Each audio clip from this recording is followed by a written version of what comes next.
The first thing Sergeant Hale did upon landing on Xylar Prime was yawn. The war zone buzzed with energy kinetic blasts, slicing through the dim sky and panicked shouts that echoed between the jagged alien structures. Yet there he stood like a man who just stepped off a late-night bus, squinting under a sun that seemed to have lost its color. "Does he not hear it?" muttered Yak, his scale rippling with stress. The six-legged protocol officer gaped as Hale, clad in a battered combat suit, glanced around with the expression of someone looking for a decent place to nap. "He hears it," muttered Sorek, one of Yoke's own squad mates. The four-eyed Rayan clutched his pulse rifle so tightly that the veins on his elongated arm stood out. "He just doesn't care." An energy bolt sizzled by, leaving a smoldering mark on a nearby column of gleaming silvery stone. Ellis's heart thumped against his chest cavity. The cold realization settling in: the humans were as reckless as the stories claimed. Hale dropped his rucksack on the ground, the impact muffled by the crunch of shattered glass-like crystals beneath his boots. With practiced ease, he unstrapped his helmet and took a deep breath. Xylar Prime's air was thick with metallic tang and the kind of humidity that clung like a second skin, but he seemed unbothered. "Might be a good day," Hale said, running a hand through his short sweat dampened hair. He sat down on the rucksack, the metallic groans of an enemy assault drone grinding to a halt nearby catching his ear.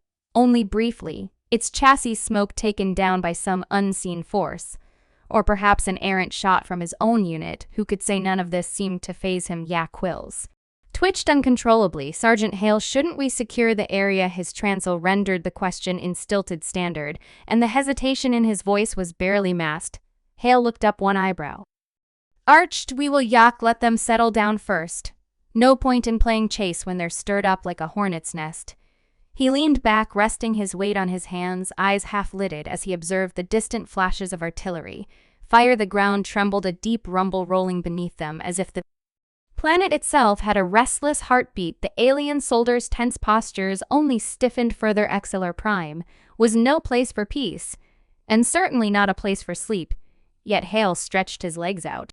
The picture of relaxation. A distant screech pierced the air, the battle cry of the Zern, followed by a series of sharp hisses. The Zern were known for their ruthless, almost feral attacks, their sharp appendages cutting through squads with a speed that few could counter. Yak clenched his jaw, ready for an ambush, but Hale merely smirked. "Sounds like they're having a rough time," he commented, dry as if discussing a distant storm. Sorek blinked, all four of his eyes in disbelief. "Rough time? They're advancing on our position." "Let them," Hale replied. He reached into his rucksack and pulled out a ration bar, unwrapping it slowly. "They're used to everyone running. Let's see how they handle it when we don't." The other species around him had grown up with tales of the ferocity of Deathworlders, those who thrived on Earth, a planet with raging seas, volcanic mountains, and creatures that hunted anything foolish enough to show fear. Most dismissed these tales as exaggeration until moments like this, where a human's calm defied all logic. The Zern finally came into view, a swarm of dark bodies glinting under the alien sun. Their composite eyes reflected the chaos around them, mandibles clicking with anticipatia. Yak's instincts screamed at him to take cover, to fire, to do anything but stand there. Yet Hale took another bite, eyes scanning the swarm with a casual interest that bordered on bored him. "Positions," he said, voice even. Ellis's limbs obeyed before his mind caught up, scrambling to formation alongside the rest of his squad. The sight of Hale simply sitting as if at a picnic unsettled the Zern's charge. They slowed, hesitating at the sight of this predator, who should have been panicking now. Hale commanded, and all at once the calm shattered. A well-placed shot from his rifle sent the nearest Zern reeling, and the ensuing volley from the squad erupted in a hailstorm of energy. The Zern faltered. They were used to pursuing prey, not encountering a creature who seemed almost amused by their advance. Their coordination splintered, confusion spreading through their ranks. As they tried to make sense of the human's audacious composure, Hale stood dusting off his hands as the last of the Zern retreated beyond the shrapnel-strewn horizon. "See, they don't know what to do with patience," he said as casually as one might discuss a card trick. Yak's chest heaved, each breath tasting of ozone and adrenaline. For the first time, he saw why the Deathworlders were feared across the stars. They didn't just survive chaos, they embraced it, found a way to bend it into something that felt almost ordinary. Sergeant began, voice steadying. How can you be so untroubled? Hale's gaze shifted to the alien, a spark of humor in his eyes. Simple yak, if you're not the storm you learn to ride it, and just like that, he slung his rifle over his shoulder and nodded to the horizon. Come on, let's get a better view. The aliens followed their steps uneasy, but with a new understanding that seemed to pulse in the air between them. The ridge Hale led them to offered a view of the battlefield that stretched far beyond the horizon, a patchwork of smoldering ruins in jagged alien architecture. The dull thrum of distant energy blast punctuated the silence, a reminder that war here never truly paused. Yak scanned the horizon, his eyes picking out the glint of enemy movements in the distance, shifting shadows that dance beneath towering structures. How did you know they'd break? Sorak asked, unable to keep the awe from his voice. The Rand's 4 eyes darted nervously, one set scanning the darkened skies above for the drone scouts that often heralded another wave. Hale sat down again, this time on a large flat rock jutting out like an ancient throne. Simple, he said, tapping his chest. They're predators, but not like us. They're used to things running, hiding. It's a different game when the prey stares back. A few of the squad members exchanged uneasy glances. The concept of a battle that wasn't driven by sheer panic or desperate maneuvers was foreign to them. Xylar Prime was a place where bravery eroded fast, where the strongest resolve could melt under the constant barrage of alien assaults. The wind shifted, carrying the acrid scent of burning metal and scorched earth. Yak's quills twitched again, a reflex he couldn't quite suppress. He glanced sideways at Hale, who appeared to be taking in the scenery like a tourist. So Sergeant Hale, Yak said cautiously, do you think they'll regroup? Hale's mouth twitched into a half smile. Of course. But now they'll be second-guessing themselves. That's our edge. They think they know us. Until they don't. He stretched out his arms, rolling his shoulders as if loosening muscles after a long nap. Now we play the waiting game. A sharp beep sounded from the tactical console embedded into Source's wrist, cutting through the tentative quiet. The Rain's eyes widened as he deciphered the alert incoming drone scout sector 4, he announced, voice tight. His fingers tapped out a command that projected a translucent map into the air. Hale leaned forward, examining the data with interest. Good, let them see us make a show, he said, standing up. Yak, have your squad prepare a perimeter defense, but keep it relaxed.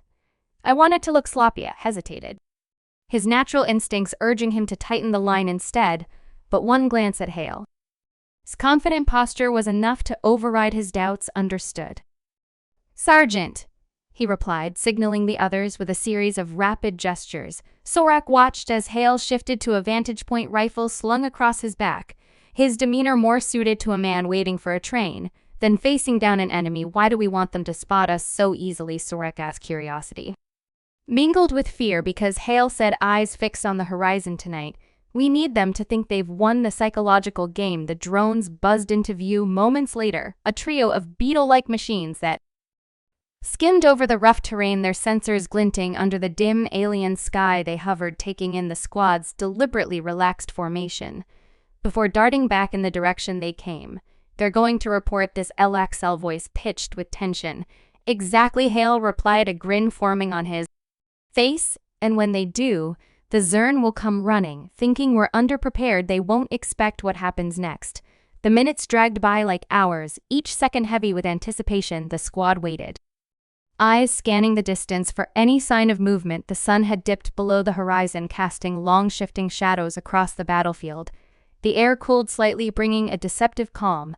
Then they heard it, a low chittering sound carried by the wind, punctuated by guttural clicks. The Zern were approaching, their numbers masked by the dark. The squad tensed, weapons ready, but Hale remained in place, eyes steady and unblinking hold.